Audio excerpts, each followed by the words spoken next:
Hello, আসসালামু আলাইকুম viewers. আশা করছি সবাই ভালো আছেন। আলহামদুলিল্লাহ আমিও ভালো আছি আপনাদের দোয়ায়। সো আজকে একটা নতুন ভিডিও নিয়ে এসেছি। যারা জার্মানিতে স্টুডেন্ট ভিসা আসবেন চিন্তা করছেন, যে ভাই আপুরা চিন্তা করছেন যে আসবেন, অলরেডি আমি একটা ভিডিও বানিয়েছি যে আসতে কেমন খরচ হয়, বাংলাদেশ থেকে জার্মানি পর্যন্ত আসতে কেমন খরচ হয়, টোটাল আমি একটা কস্ট দিয়েছি। আজকের ভিডিওটি সাজিয়েছি আসার পরে পার মান্থে একজন স্টুডেন্টের কেমন খরচ হয়ে থাকে, একজন স্টুডেন্ট আসলো তাদের লাইফ এক্সপেন্স কেমন হয়ে থাকে, তাদের বাসা ভাড়া কেমন হয়ে থাকে, তাদের খাওয়া খরচ কেমন হয়ে থাকে, তাদের ইন্স্যুরেন্সে কেমন খরচ হয়ে থাকে, সেটা নিয়ে পুরো ভিডিওটি বানিয়েছি। এবং এর সাথে নতুন একটা জিনিস অ্যাড করেছি, কমন কোশ্চেন অ্যান্সার। কমন কোশ্চেনগুলো যেটা আসে আমার এই সকল ভিডিও বানালে, সেই কোশ্চেনগুলো এবং তার উত্তর দিয়েছি সাথে। সো আশা করছি এই ভিডিওটি সবার খুব উপকারে আসবে, স্টুডেন্ট আপু ভাইয়াদের। এবং এছাড়াও যদি আমার কমন কোশ্চেন অ্যান্সার এবং পুরো ভিডিওটি দেখার পরও কোনো কোশ্চেন থাকে, অবশ্যই কমেন্টের মাধ্যমে জানাবেন। আর আশা করছি ভালো লাগবে ভিডিওটি। প্রথমেই বলি, আপনাদের একটা লাইক, একটা কমেন্ট আমার জন্য আসলেই একটা নতুন করে ভিডিও বানানোর অনুপ্রেরণা। সো আশা করছি যারা আমার ভিডিওটি দেখবেন অবশ্যই লাইক এবং কমেন্ট করবেন, আমার কাছে খুব ভালো লাগবে নেক্সট ভিডিও বানানোর জন্য। আর প্রথমে বলে নিই, জার্মানিতে আপনারা যারা স্টুডেন্ট ভিসা আসতে চাচ্ছেন তাদের জন্য বলছি, ফ্রান্স, যুক্তরাষ্ট্র এবং ইতালি, এই তিনটা রাষ্ট্রের থেকে জার্মানির কিন্তু তুলনামূলক কম খরচ, এবং এখানে জীবনযাপনটাও একটু কম খরচ এবং কম ব্যয়বহুল। সো জার্মানি যদি আপনি সিলেক্ট করে থাকেন একদমই ভুল করেননি, এবং এটা আমি বলবো যে খুব একটা ভালো দেশ, এবং সবাই খুবই সামাজিক। আর কি বলবো, এই দেশের কথা আসলে আমার কাছে আমার নিজের পার্সোনাল এক্সপিরিয়েন্স, এই দেশের মানুষগুলো বেশ ভালো, এবং এখানে খাপ খেয়ে নেওয়াটা খুব ইজি যদি আপনি জার্মান ল্যাঙ্গুয়েজটা শিখতে পারেন। জার্মানিতে আসার পর টোটাল স্টুডেন্টদের খরচগুলোকে আমি 3 ভাগে ভাগ করেছি, যাতে আপনাদের ইজি হয় বুঝতে। প্রথম হলে কি অ্যাকোমোডেশন খরচ, সেকেন্ড হলো কি হেলথ ইন্স্যুরেন্স, আর থার্ড হলে কি ফুড কস্ট। সো এই তিনটা মিলেই টোটালি খরচ হয়ে থাকে। সো আমি চেষ্টা করব এই তিনটা কীরকম কী খরচ হয় বুঝিয়ে বলতে, এবং সেখান থেকে আপনি বুঝতে পারবেন যে আপনার মান্থলি কেমন খরচ হবে, বাংলাদেশি টাকাও কনভার্ট করে আমি বলে দিব। প্রথমেই বলি অ্যাকোমোডেশন কস্ট। অ্যাকোমোডেশন কস্ট হলে কি বাসা ভাড়া। সো বাসা ভাড়াটা এখানে হলে কি সবচেয়ে বেশি এক্সপেন্সিভ, যেহেতু এখানকার বাসাগুলো ভাড়াগুলো আসলেই অনেক অনেক বেশি। সো একজন স্টুডেন্ট যখন ছোট একটা শহরে থাকবে তখন 200 ইউরোতেই বাসা ভাড়া, এখানে কারেন্ট বিল, পানির বিল ইনক্লুড, 200 ইউরোতে পারবে। যখন মিডল একটা সিটিতে থাকবে, ধরেন একদম বড় শহর না, একটু মিডল, গ্রাম না, মিডল সাইডে, তখন 400 ইউরো, 350 থেকে 400 ইউরোতে কভার করা সম্ভব। আর যখন বড় সিটি যেমন মানহাইম, বার্লিন, সো এরকম বড় বড় সিটিতে থাকবে তখন তার 500 ইউরো পর্যন্ত খরচ হতে পারে, কিন্তু আমরা মিডিয়ামই ধরে নিলাম 350 ইউরোতে কভার করা সম্ভব। সেই হেলথ ইন্স্যুরেন্স নিয়ে, আমাদের জার্মানিতে হেলথ ইন্স্যুরেন্সটা বাধ্যতামূলক। হ্যাঁ, সো স্টুডেন্ট ভিসায় আসার সাথে সাথে আপনার প্রত্যেক মাসে 121 ইউরো, প্রায় বাংলাদেশি টাকায় 15,000 টাকার মতো এভরি মান্থে হেলথ ইন্স্যুরেন্সে দিতে হবে, এবং সেটা বাধ্যতামূলক। সো এটার আর কোনো কম বেশি নাই। সো এটা পুরোটুকুই দিতে হবে, 121 ইউরো। এখন আসি, আমি একটা টপিক বলিনি, ট্রান্সপোর্ট খরচ, কারণ এটা আসলে লাগে না স্টুডেন্ট ভিসা আসলে, কারণ আপনাদের সেমিস্টার টিকিটের ব্যবস্থা থাকে। সো যেটা সেমিস্টার টিকিটের ট্রান্সপোর্ট অটো দিয়ে দেয় ওরা, আপনার ইউনিভার্সিটি থেকে আপনি পাবেন সেমিস্টার টিকিট, এবং সেখান থেকে আপনি ট্রান্সপোর্ট কস্টে উঠে যাচ্ছে। কারণ মানে বাংলাদেশের মতো প্রত্যেকটা বাসে বাসে ভাড়া না, এখানে একটাই টিকিট দেয়, এবং সেই টিকিট দিয়ে আপনি সকল ট্রেন, রিজনাল বান, রিজনাল বাস, তারপরে স্ট্রাসে বান, সবগুলোতে আপনি যাতায়াত করতে পারবেন। সো ওই টিকিটটাতে কোনো খরচ নেই, সো আপনার ওই টাকা আমি কাউন্ট করিনি। এবার আসেন খাওয়া দাওয়া এবং আপনার ইন্টারনেট, এবং ধরেন যাবতীয় আর এক্সটার্নাল কিছু রেডিও খরচ আছে, এগুলো সবই মোটামুটি একজন স্টুডেন্টের 150 ইউরোর ভিতর কমপ্লিট করা সম্ভব। 150 ইউরোতে প্রায় 18 থেকে 20,000 টাকার মতো খরচ পড়ে। তো প্রথমে বাসা যদি আপনি 350 ইউরোতে পারেন, আর ওখানে যাচ্ছে 120 ইউরো হেলথ ইন্স্যুরেন্স, আর একটা আছে ফুড কস্টটা আমরা ধরেছি 150 ইউরো, 620 বা 640 ইউরো পর্যন্ত খরচ হচ্ছে বাংলাদেশি টাকায়। প্রায় আপনি স্টুডেন্ট ভিসায় আসার পরে আপনার প্রত্যেক মাসে 70 থেকে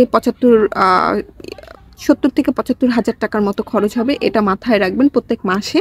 সো এটা হলে গিয়ে ওভারঅল একটা মানে ওভারঅল খরচ বলা যায়, এর থেকে একটু কমও হতে পারে, যদি আপনি একটু বাঁচিয়ে টাচিয়ে চলতে পারেন, বাসা ভাড়া একটু কমে নেন 250 ইউরো, তাহলে আপনার ওখানে 10,000 টাকা কমে গেল।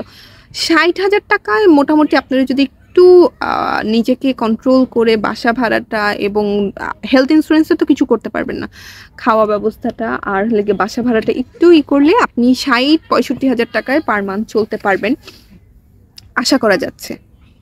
সো এখানে তো আমি খরচটা নিয়ে আজকে ভিডিওটি বানাবো বলেছিলাম। সো এটা যারা দেখবে তাদের হঠাৎ করে টেনশন হবে, আল্লাহ প্রত্যেক মাসে 65,000-70,000 টাকার মতো খরচ হয়ে যাবে, তাহলে আমি কিভাবে চলবো, ওখানে আমি কিভাবে পারবো। এখন একটু জাস্ট আশার বাণী, কারণ এইটা নিয়ে আমি আরও এর আগেও ভিডিও বানিয়েছি, স্টুডেন্ট আসলে কতটুকু কাজ করতে পারবে। তারপরেও বলি 80 ঘন্টা আপনি কাজ করতে পারবেন পার্ট টাইম হিসেবে, আর মিনি জব করলেও আপনি অন্ততপক্ষে আর যাই হোক না হোক আপনি যদি পার্ট টাইম করেন তাহলে 800-র উপরে আপনি 800 ইউরোর মতো ইনকাম করতে পারবেন। যদি মিনি জব করেন তাও আপনি প্রায় 600 ইউরোর মতো ইনকাম করতে পারবেন। সো আপনার যে খরচ, আপনি যদি পার্ট টাইম করেন অ্যাজ একটা রেস্টুরেন্টে বা একটা আপনার সাইডে যদি চাকরি পেতে সমস্যা হয়, রেস্টুরেন্ট বা যে কোনো সুপার শপে, যে কোনো কি বলে প্রাইমার কাছে এরকম জায়গায় চাকরি করেন পার্ট টাইম হিসেবে, আপনি অনায়াসে 840-830 ইউরোর মতো ইনকাম করতে পারবেন যদি আপনি পরিশ্রমী হন। সেক্ষেত্রে আপনার যদি 640 থেকে 680 ইউরো পর্যন্ত খরচও হয়, তারপর আপনি পার মান্থে 200 ইউরোর মতো সেভ করতে পারেন, বাংলাদেশি টাকা 25,000 মতো স্টুডেন্ট থাকার অবস্থায়। কিন্তু প্রথম এসে আপনি পাবেন না, প্রথমে 2-3 মাস আপনার ধরে নিতে হবে আপনার নিজের টাকা খরচ হবে। এটা চিন্তা করেই আপনি জার্মানিতে আসতে হবে, কারণ প্রথমে এসে আপনার জন্য কেউ চাকরি রেডি করে রাখবে না, আপনার এনভায়রনমেন্ট বুঝতে হবে, ল্যাঙ্গুয়েজ বুঝতে হবে। তবে স্টুডেন্ট ভাই আপুদের আমি একটাই একটু ছোট পরামর্শ দিব, আসার আগে কমন কিছু জার্মান শিখে আসার চেষ্টা করবেন, কিছু দূর জার্মান বলতে পারা শিখে আসতে চেষ্টা করবেন। কারণ আমরা সবাই জানি আমরা সোনার চামচ নিয়ে জন্মগ্রহণ করিনি, আমাদের স্ট্রাগল করতে হবে বিদেশে আসলে, এবং বাংলাদেশ থেকে টাকা পাঠাবে সেটা দিয়ে সবার পক্ষে সম্ভব না এখানে চালাচল করা। সো আমাদের মাইন্ড সেট আপ করে আসতে হবে, এখানে পরিশ্রম করতে হবে, এবং পরিশ্রম করতে হবে দেখেই আমরা আসি বিদেশে, এবং এটাই হলে গিয়ে বাস্তবতা। বাংলাদেশে থাকলেও আমরা নিশ্চয়ই বসে থাকি না, সবাই কাজ করি। সো এখানে আসলেও কাজ করতে হবে, এর জন্য আমাদের রেডি হয়ে আসতে হবে। রেডি হয়ে আসার মধ্যে জার্মানি আসার আগে জার্মান ভাষাটা একটু শিখে আসলে আপনার জন্য খুবই ভালো, চাকরি পাওয়ার জন্য খুব ভালো। খুব একটা অড জব যাতে না করতে হয় সেজন্য নিজেকে রেডি করে রাখা, যে কোনো জায়গায় ইন্টারভিউতে ফেস করার সময় যাতে একটু জার্মান বলতে পারি। ইংলিশে তো অবশ্যই আমরা পারি, কারণ আমরা মোটামুটি অনেক বছর ইংলিশ পড়েছি, ক্লাস 1 থেকে শুরু করে একদম আমরা শেষ পর্যন্ত অনার্স মাস্টার্স ইংলিশেই করেছি। সো আমরা ইংলিশ পারবো, কিন্তু জার্মানটা যাতে আমরা একদমই পারি না সেটা না বুঝাই, মোটামুটি পারি। সো তারাও যাতে আমাদেরকে ইনভলভ করে তাদের চাকরিতে। সো অর্জবটা না করার জন্য আমি বলবো যে অবশ্যই একটু জার্মান শিখবেন। এবার বলবো কমন কোশ্চেন। প্রথম কোশ্চেনে আসবে, আপু হেলথ ইন্স্যুরেন্স আর বাসা ভাড়া ছাড়া কেমন খরচ হয়? এখন আপনার শপিংয়ের উপর ডিপেন্ড করবে। আপনি যদি অনেক জামা কাপড় কিনেন, ড্রেস কিনেন, এখানে জামা কাপড় ড্রেস খুব এক্সপেন্সিভ। সো কিন্তু অ্যাভারেজ যদি হয়, অ্যাজ এ আমরা বাংলাদেশি 1-2টা ড্রেস কিনলাম, আবার হলে গিয়ে হালকা পাতলা ভালো খেলাম খারাপ খেলাম মিক্স করে যদি চলেন, 150 ইউরোতে সম্ভব। হ্যাঁ, 150 ইউরোতে আপনি মোটামুটি ফুল মান্থ কাভার করতে পারবেন আশা করা যাচ্ছে। সেকেন্ড কোশ্চেন, আপু এখানে ট্রান্সপোর্ট কস্ট কেমন, বা এখানে যাতায়াতের কেমন খরচ? আপনি যদি স্টুডেন্ট ভিসা আসেন আপনার জন্য ফ্রি। কিভাবে ফ্রি? আপনি অবশ্যই স্টুডেন্ট ভিসা আসলে আপনার ইউনিভার্সিটি থেকে একটা সেমিস্টার টিকিট দিবে, সেটা দিয়ে আপনি সব ধরনের স্ট্রাসে বান, রিজনাল বান এবং বাসে উঠতে পারবেন। সো সেখানে কোনো খরচ লাগছে না, পুরাটাই ফ্রি। এখন লাস্ট সবচেয়ে মূল কোশ্চেন, আপু আমি কি জার্মানিতে এসে উপার্জন করে সেভিংস করতে পারবো? আমি বলবো হ্যাঁ পারবেন, কিন্তু প্রথম 2-3 মাস পারবেন না। সেটা হলো গিয়ে 2-3 মাস আপনি চাকরি পেতে পেতেই যাবে। পার্ট টাইম যদি একটা চাকরি ম্যানেজ করতে পারেন, এটা অড জব হোক, রেস্টুরেন্টের জব হোক, আর আপনার সাবজেক্ট ওয়াইজ জব হোক, যদি পার্ট টাইম জব যদি আপনি কালেক্ট করতে পারেন, অবশ্যই আপনি সেভিংস করতে পারবেন। আমি তো অলরেডি বলেছি 600 থেকে 650 ইউরো পার মান্থ আপনার খরচ হবে, কিন্তু আপনি পার্ট টাইম জব করলে অ্যাটলিস্ট 830 কি 900 টাকার মতো, 900 ইউরোর মতো আপনি ইনকাম করতে পারবেন। So 200 euro per month save করা পসিবল যদি আপনি চান। সো এটার অ্যান্সার এইটাই। এখন কমন কোশ্চেন আরেকটা হলে গিয়ে, আপু আমি এসে কি নর্মাল ভালো কোনো কোম্পানিতে চাকরি পেতে পারি ইংলিশ ভাষায় কথা বলতে পারলে, জার্মান যদি না পারি? না, আপনি পেতে পারেন না। আপনার জার্মান জানতেই হবে।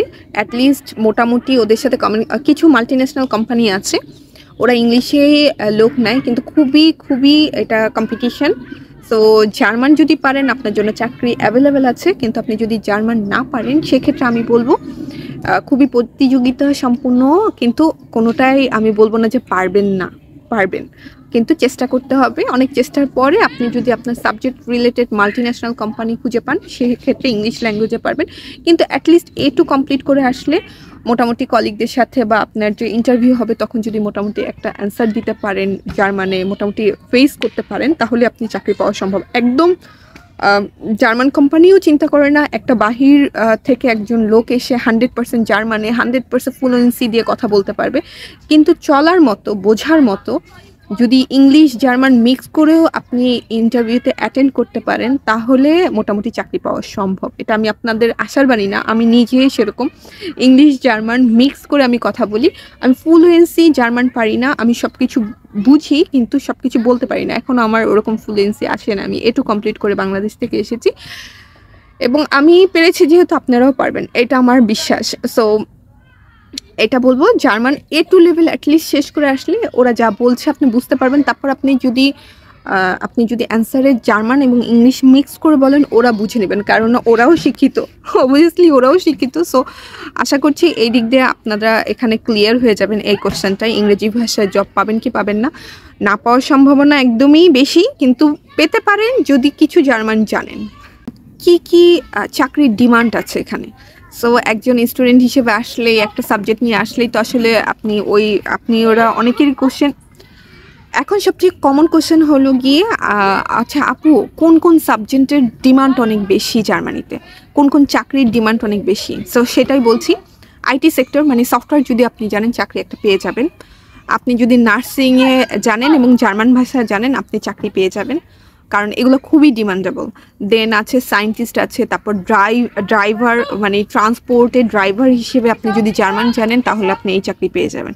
সো অ্যাজ আমি বললাম যে সায়েন্টিস্ট, ড্রাইভার বলতে এখানে বেশ বার্নগুলোতে বেশ ভালো ভালো ইঞ্জিনিয়ার, আর IT সেক্টর, আর হলো গিয়ে টিচার। সো এইগুলোর খুব বেশি ডিমান্ড, কিন্তু সবগুলোতেই একটাই অ্যান্সার আমার কাছে, জার্মান জানতে হবে, জার্মান জানতে হবে। আর জার্মান না জানলে আপনার চাকরি পাওয়াটা সম্ভব, কিন্তু খুবই খুবই খুবই কম্পিটিশন এবং সেখানে আপনার পেতে একটু সমস্যা হবে। আজকের ভিডিওটা কোশ্চেন অ্যান্সার সহ আর হলে কি পুরো কস্ট তুলে ধরার চেষ্টা করেছি। আশা করছি সবার ভালো লাগবে, এই আশাই থাকলাম। এবং অবশ্যই কমেন্টের মাধ্যমে জানাবেন আপনাদের কেমন লেগেছে আমার ভিডিওটি। অবশ্যই আমার চ্যানেলে নতুন হলে সাবস্ক্রাইব বা লাইক দিবেন। যারা আমার ফেসবুকে আছেন তারা অবশ্যই আমার ইউটিউবে যে একটা সাবস্ক্রাইব এবং আমার ভিডিওগুলো দেখবেন। ইউটিউবেও আমার এই নামেই চ্যানেল, যারা আমার ফেসবুকে দেখেন তারা কাইন্ডলি ইউটিউবে যাবেন এবং ইউটিউবে যেয়ে অবশ্যই আমার ভিডিওটা দেখবেন, সেটাতে আমার আরও বেশি সাপোর্ট হবে। ফেসবুক ইউটিউব দুইটাতেই থাকবেন, কারণ ইউটিউবে কিছু এক্সক্লুসিভ ভিডিও আমি দিই যেগুলো কিনা ফেসবুকে থাকে না। সো আপনারা যারা শুধু ফেসবুক দেখেন, যারা স্টুডেন্ট আপু ভাইয়ারা আছেন, ওখানে আমি পার ডে অনেক কিছু দেওয়ার চেষ্টা করি। সো ওইটা আপনারা একটু দেখে আসবেন, ইউটিউব চ্যানেলটা একটু ঘুরে আসবেন আশা করছি। আর আমার সাথে থাকবেন, ভালো থাকবেন। আল্লাহ হাফেজ, আসসালামু আলাইকুম।